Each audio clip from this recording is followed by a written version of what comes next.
신명기 강해입니다. 46번째 주제로 골짜기에서 골고다 언덕까지, 이런 제목으로 하나님 말씀을 다 함께 나누겠습니다. 여러분, 신명기 말씀을 수요일마다 우리가 묵상하는데 때로는 지루하고 또 때로는 반복적인 이야기들이 계속 등장을 해요.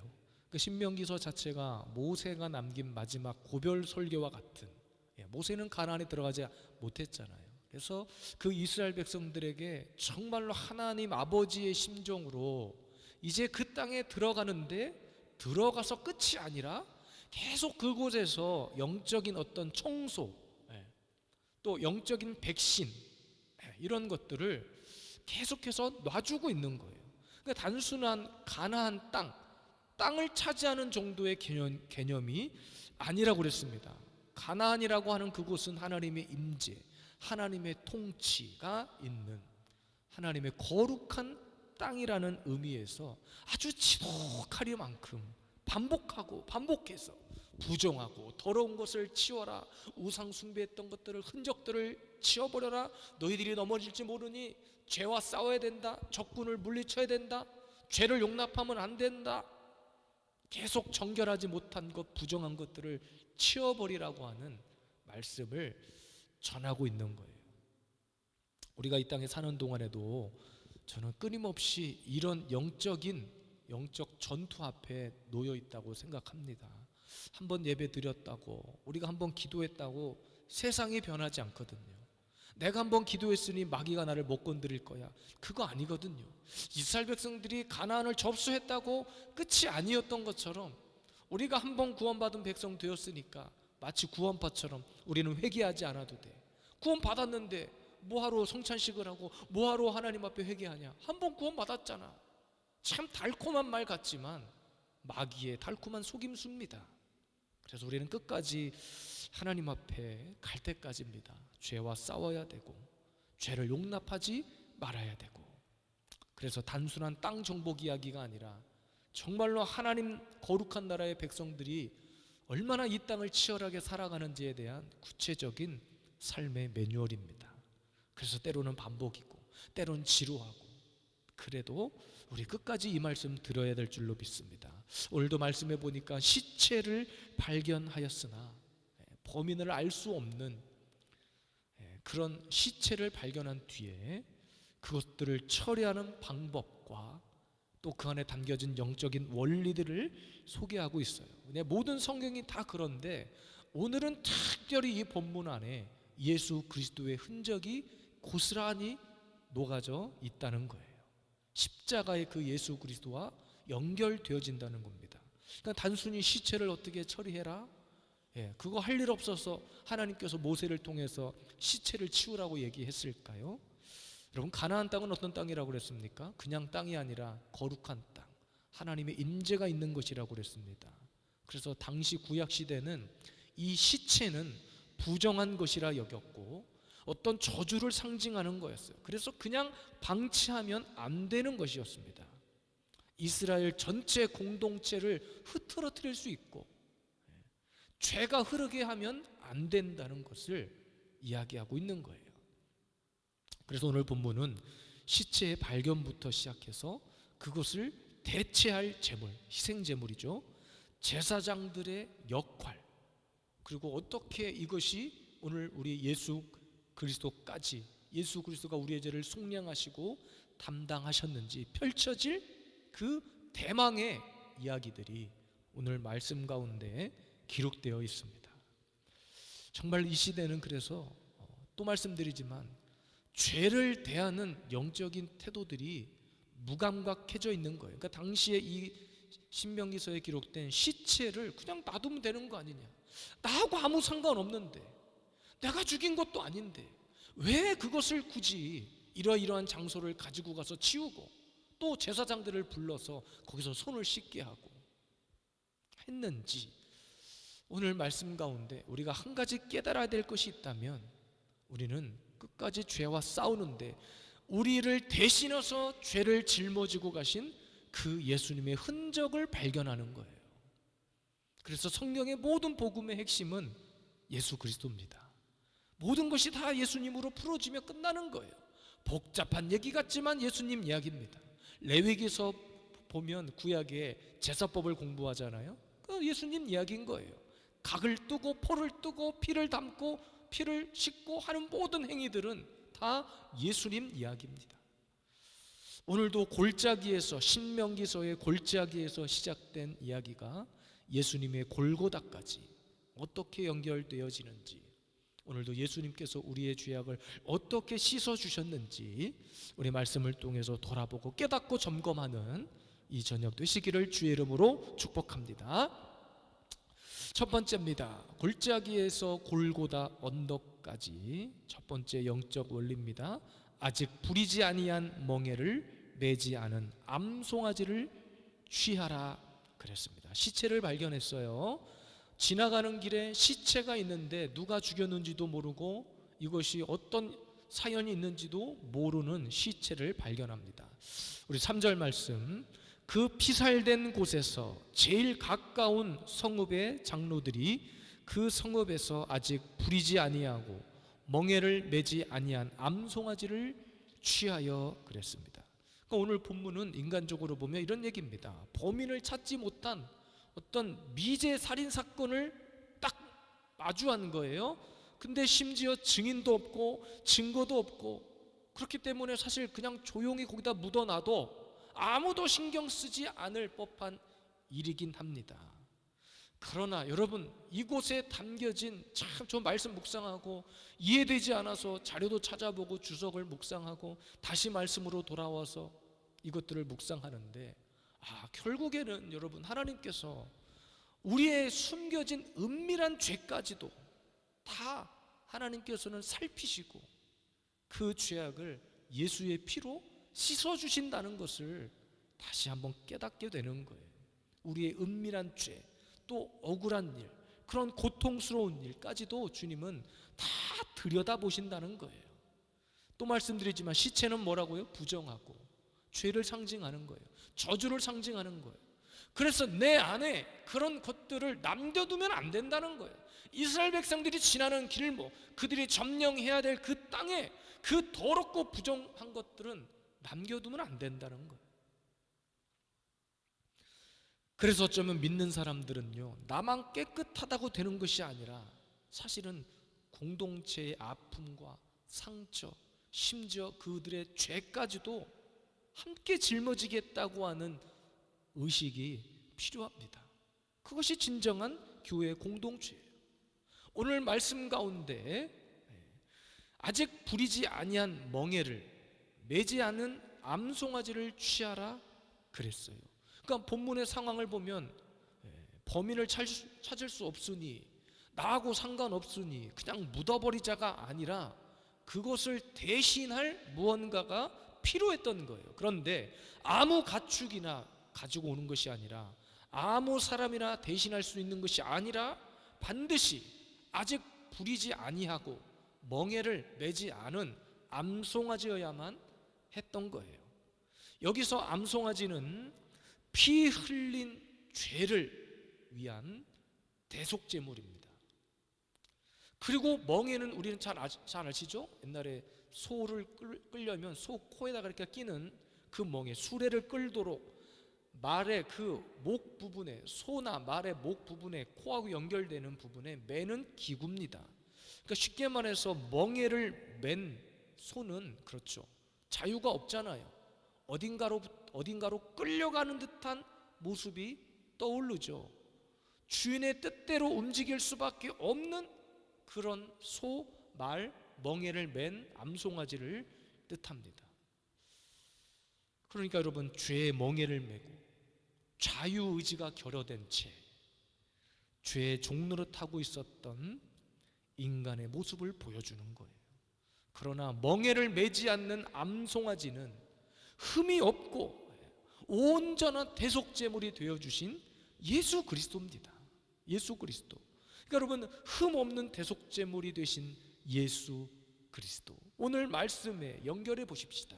아직 부리지 아니한 멍에를 매지 않은 암송아지를 가지고 와라. 지금 왜 가지고 오라고 한 거예요? 지나가다가 죽어있는 시체를 발견했다니까요. 나하고 아무 상관없는 시체인데 그것이 부정이고 저주고 더러운 죄악을 뜻하는데, 하나님은 나하고 상관없다고 여겨졌던 그 죄까지도 예수 그리스도를 통해서 나의 은밀한, 나도 모르게 짓고 있는, 나도 모르게 범하고 있는 그 죄까지도 하나님은 예수 그리스도의 거룩한 대속제물로 인하여서 나를 깨끗게 하셨다는 사실을 오늘 말씀 가운데 보여줍니다. 그건 구약의 골짜기에서 시작된 그 암송아지의 제물이 골고다에서 피 흘려 돌아가신 예수님까지 거기서 찢기시고 대신 피 흘려 주신 예수님의 모습을 보여주고 있는 거예요. 그러니까 여러분, 우리를 향한 그 대속제물의 복음, 예수 그리스도의 복음이 얼마나 정교하고 세밀합니까? 구약의 신명기, 아직 가나안의 입성을 앞둔 이스라엘 백성들에게 하는, 들어가서 이러이러한 것들을 다 치워야 된다, 이것을 보고들랑 그냥 넘어갈 일이 아니라 완전히 이것을 치워야 된다 하는 그 말씀에서부터 예수 그리스도의 구원의 메시아 예수 그리스도의 복음을 보여주고 있는 거예요. 여전히 우리는 죄의 종노릇하고 있잖아요. 그러니까 우리가 회개하고 다시 돌아와서 예배할 수 있는 이유는 주님이 나를 대신해서 그 십자가에서 피를 흘렸기 때문입니다.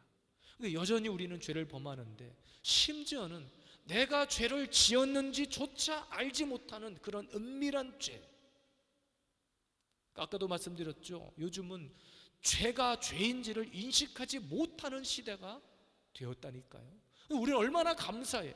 예수 그리스도의 피로 그 죄가 무엇인지 낱낱이 드러났고, 근데 그것이 흠이 아니라 예수 그리스도께서 나를 위해서 흘리신 피로 인해서 내가 모든 죄로부터 해방되었다는 겁니다.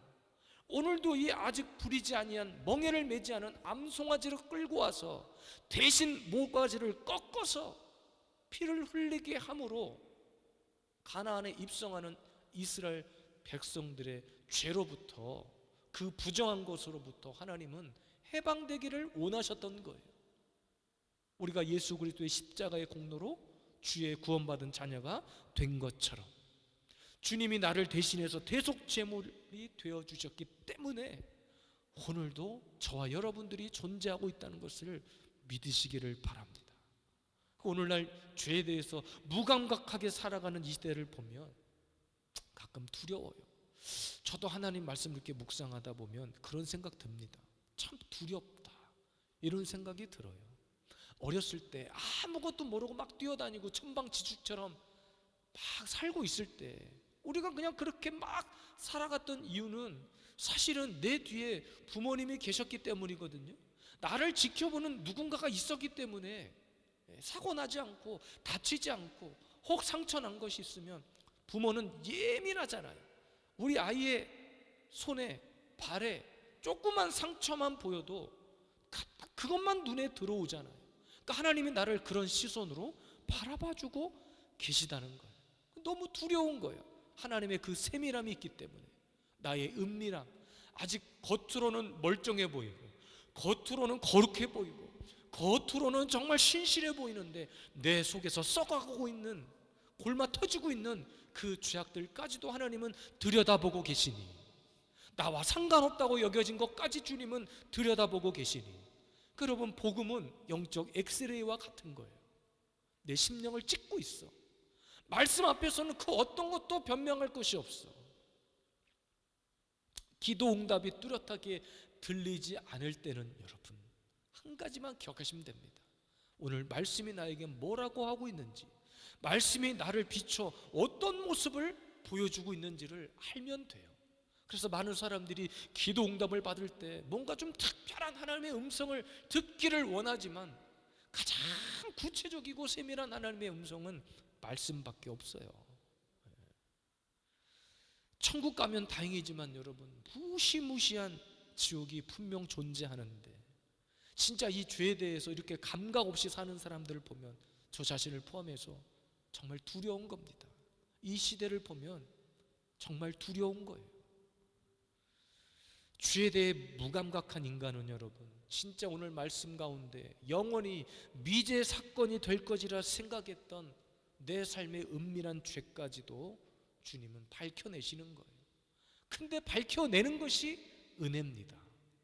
죄를 숨기고 사는 거, 들키지 않았으니까, 누구에게도 내 더러운 것을 들키지 않았으니까 됐다가 아니라 하나님이 나의 그런 마음을 들끓게 해서 드러나게 하신 것은 은혜예요.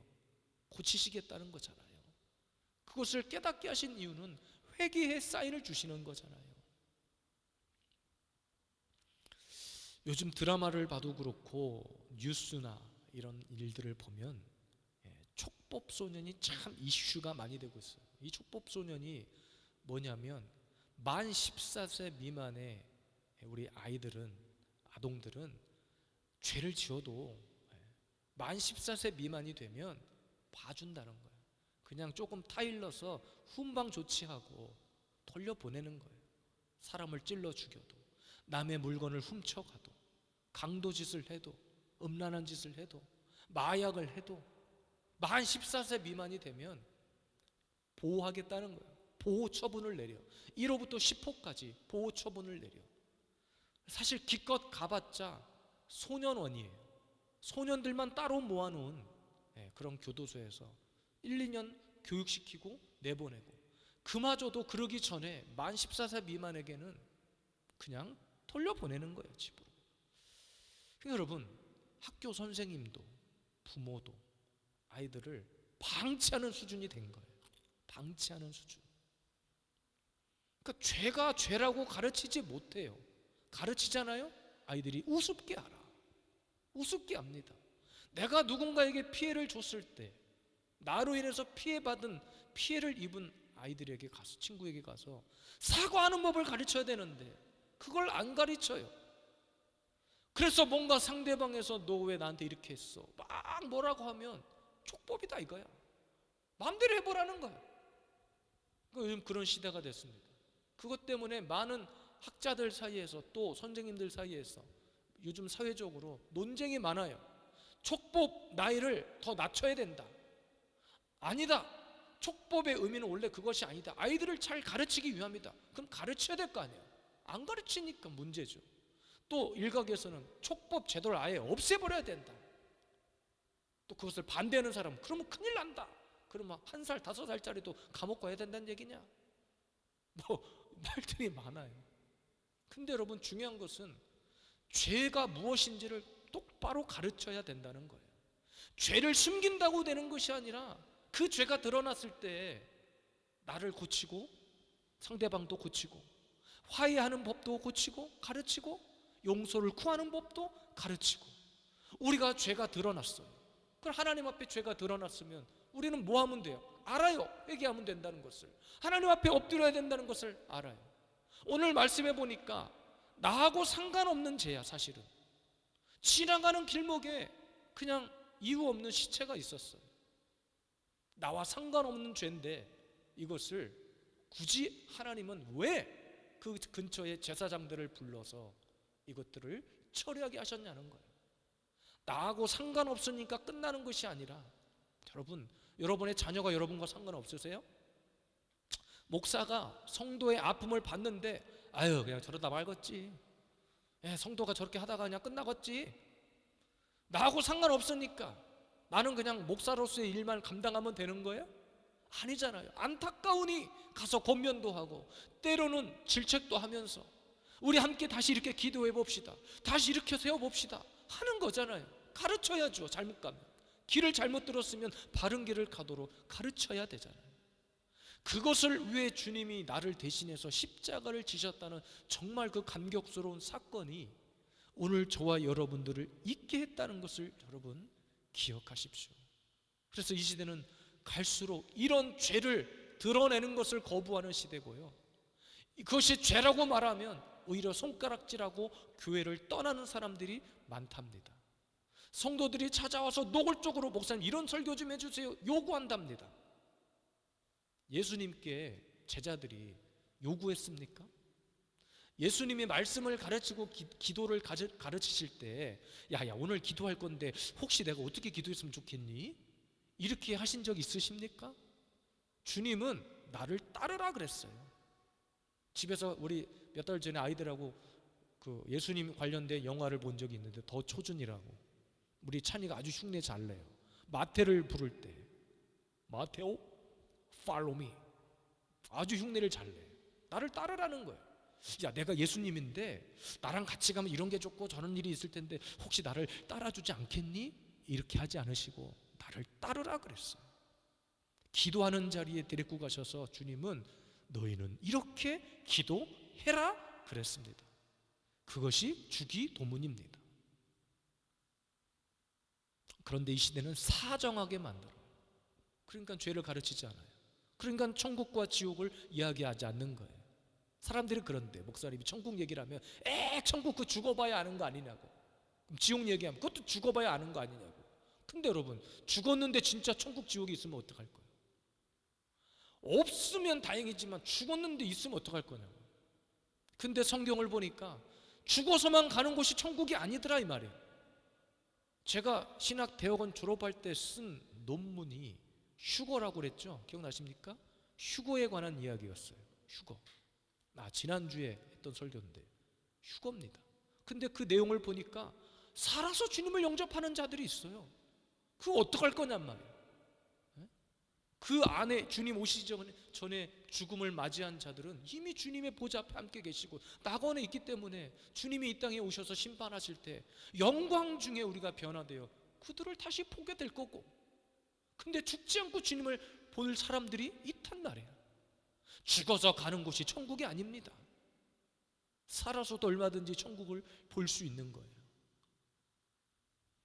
이런 것들을 말하지 못하는 시대가 되었습니다. 제가 조만간 지금 자료를 조금 더 정리한 뒤에 지금 제가 여러 번 설교 중에 이야기했던 포괄적 차별금지법, 종교법인 해산, 그리고 이 나라 지금 이 국가 전체 영적인 분위기가 어디로 흘러가고 있는지를 조금 설교 시간을 통해서 하려고 그래요.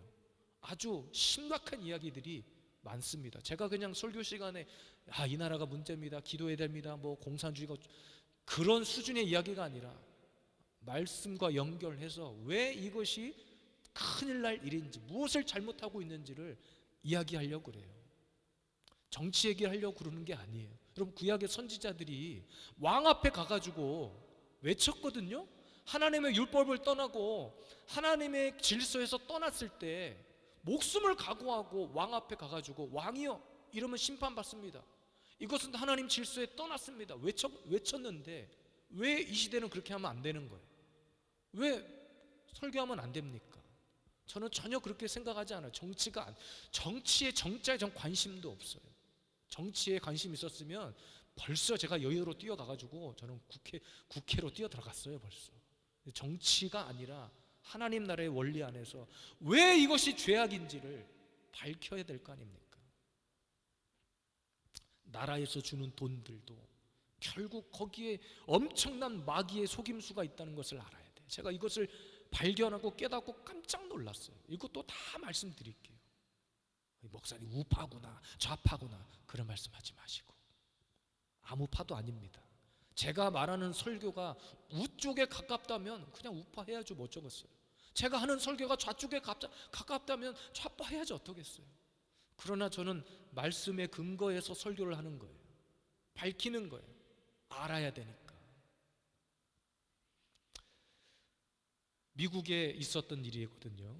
한 여성이 귀갓길에 괴한에게 습격을 당했답니다. 조사 결과 그녀가 비명을 지르고 막 살려달라고 구조 요청을 하는 소리를 무려 그것들을 목격하거나 들은 사람들이 무려 38명이나 됐었대요. 귀갓길에 어두운 골목길에 그런 일이 있었는데, 근데 누군가 다른 사람이 신고하겠거니 하고 누군가 구조하겠거니 누군가 도와주겠지 하고 모두가 방관해버렸답니다. 누구도 신고를 안 했어요 결국에는. 그래서 그 여인이 결국 죽음에 이르렀답니다. 이것을 방관자 효과라고 그래요. 심리학에서 방관자 효과. 근데 여러분, 이 세상은 마치 이런 인식이 나타나 있어요. 그래서 우리가 자꾸 죄를 지어도 무감각한 거예요. 내가 죽이지 않았으니까 나와 상관없다는 생각을 다 하는 거예요. 그래서 마음과 이성의 셔터를 내려버리는 거예요. 자, 무슨 말씀 드리고 싶으냐면, 오늘 본문에 범인을 알 수 없는 시체가 발견됐는데 오늘 모세는 뭐라고 가장 먼저 외쳤냐면, 가장 가까운 성읍에 있는 장로들을 불러 모았어요. 그리고 가장 가까운 성읍에서 불러 모으면 그 장로들을 통해서 그 성읍의 전체가 그 일을 감당하도록, 책임지도록 한 거예요. 그러니까 여러분, 예수님께서 십자가의 대속물로, 예수님이 그 십자가의 희생을 통해서 우리에게 던지는 질문이 있습니다. 너의 이웃, 너의 공동체가, 너의 교회가 영육간에 피를 흘리고 아파할 때 너는 어디 있었느냐? 여러분, 예수님도 십자가 지실 때 사실은 다 도망갔어요. 예수님을 따랐던 제자들 뿐만 아니라 기적의 현장에 있었던 사람들도 다 도망가 버렸습니다. 그러니까 우리가 나라를 위해 왜 기도하고, 우리 권사님을 위해 우리가 왜 기도하고, 자녀들을 위해서 왜 기도하고, 나하고 상관없는 남의 집 자식을 위해서 왜 기도해야 되고, 왜 이 나라 이 민족을 위해서 기도해야 하는가? 예수님이 왜 나를 위해서, 그럼 나와 상관없는 나를 위해서 십자가를 지셨는가? 똑같은 질문인 거예요. 우리나라에 지금 지방선거 이후에 후폭풍이 엄청나게 거세죠. 핵심은 부정선거를 파헤치자가 아니라 무너진 이 나라를 위해 우리가 더 무릎 꿇어 기도해야 된다는 거예요. 당장 내가 당한 일이 아니니까, 아유 저 사람 죽었네, 아유 저 사람이 투표 못했네, 아유 그런가 보다, 나하고 상관없는 일이 아니라 오늘 말씀 가운데서는 나와 상관없는 시체도 다시 장로들을 불러서 다시 대신할 재물까지 갖고 와서 그 문제를 해결하라고 하신 거예요. 여기에 중보기도의 원리가 담겨져 있는 겁니다. 여기에 우리의 죄악에 대한 문제가 고스란히 담겨져 있는 거예요. 당장 내일이 아니니까, 그냥 성경에 기록된 그냥 옛날 구약의 이야기니까 그것이 아닙니다. 예수님은 아무 상관없는 우리를 위해서 죽으셨어요. 목이 꺾이고 옆구리 찔려 죽으셨습니다. 우리 십자가의 의미를 다시 생각해야 돼요. 골짜기에서 시작된 이 이야기가 예수님의 골고다 언덕까지 영적으로 우리에게 주는 메시지는, 주님이 나를 왜, 아무 상관없는 나를 대신해서 피 흘리셔야만 했고 십자가를 지셔야만 했는가?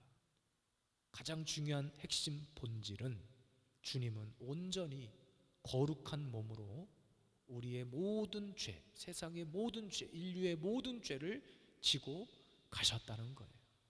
아직 풀이지 아니한 멍에를 매지 않은 암송아지를 취하라는 것은 예수 그리스도입니다. 죄와 상관없으신, 그러니까 죄 문제를 해결하기 위해서 죄 없으신 예수님이 이 땅에 오셨다는 거죠. 오늘도 이것이 우리에게 던지는 질문들 잘 생각해 봅시다. 나와 상관없는 일이 아닙니다. 구원의 문제, 지금 당장 내 영혼이 죽고 사는 문제입니다.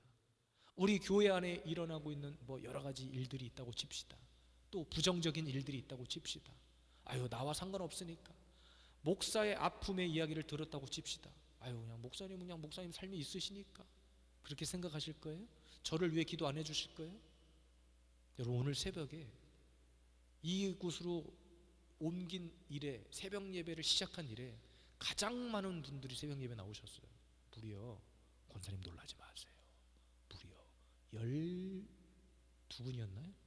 11분이었나? 어쨌든 저희 4식구 포함해서 무려 11분, 12분 정도가 예배를 드렸어요.